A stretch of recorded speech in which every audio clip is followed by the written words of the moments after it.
Okay, so I mean, just with that real quick, what kind of stuff do you do with like KFan? How does iFan work with jazz with those guys?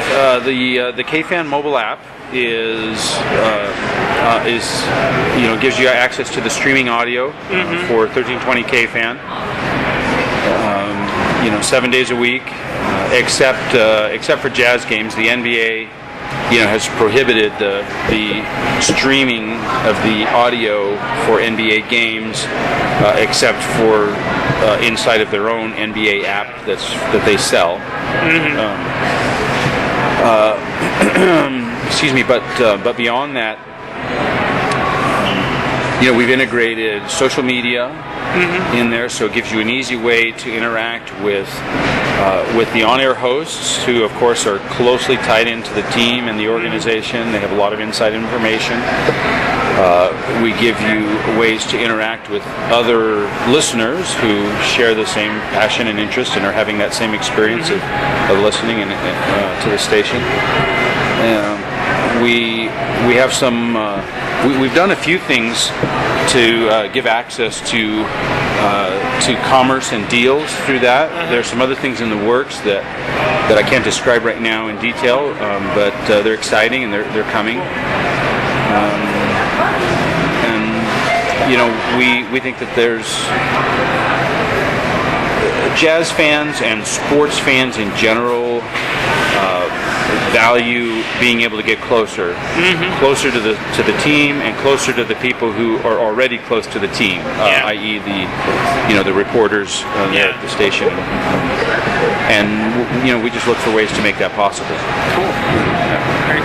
So last thing here, I saw you were a cross country runner too. Oh, yeah, that was many years and a few pounds ago. I did so I'm running the Salt Lake half marathon this week. Do you have any advice for me on running tips here from a pro? Well, I would certainly not classify myself as a pro, and certainly not now, and never was. But running is something I have always loved, and I admire you for running a half marathon. One, oh, that's great. That's why I was looking for tips. That's awesome. That's awesome. I guess the only tip I would have is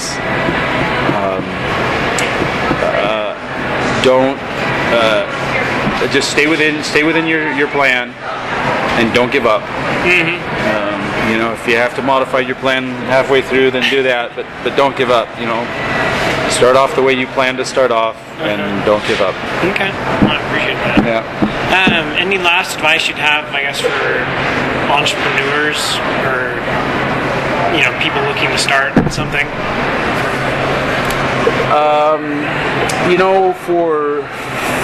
For those who haven't been through the experience before, I would suggest that going through a startup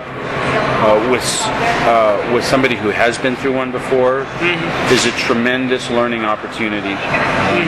I had the good fortune in my first couple of startups to work with two in particular medical device companies, to work with a man who had numerous successful medical device startups, and there were many lessons that I learned that even if they were written down, wouldn't come across in the same way as living them. So that would be my advice, is if you think you want to start something, then great, do it.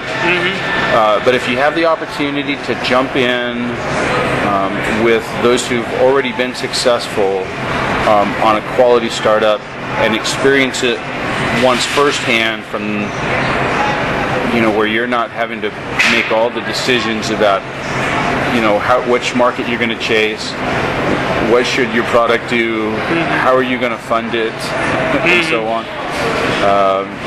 In the long run, you'll be much better off gaining some of that experience first. Okay. Very good. Well, I really appreciate your time and meeting with me. And You bet. My pleasure. What I'll do is I'll go home and get this typed up and edit it down and everything. And if questions or anything, I might email you back if if I wanted you to expand on something or check. I don't know if I didn't quite get something. But then I'll just post that online, and that way, you'll contribute to kind of what's going on here. So I appreciate it. But. Yeah, I'd love to, when you get it, prepared, and you feel like you know what you're going to post, I'd love to see it if I could. Sure. Before you post it. Okay. It'd be great. Not a problem.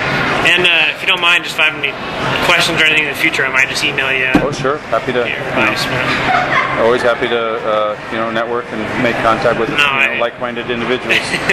I appreciate it. So.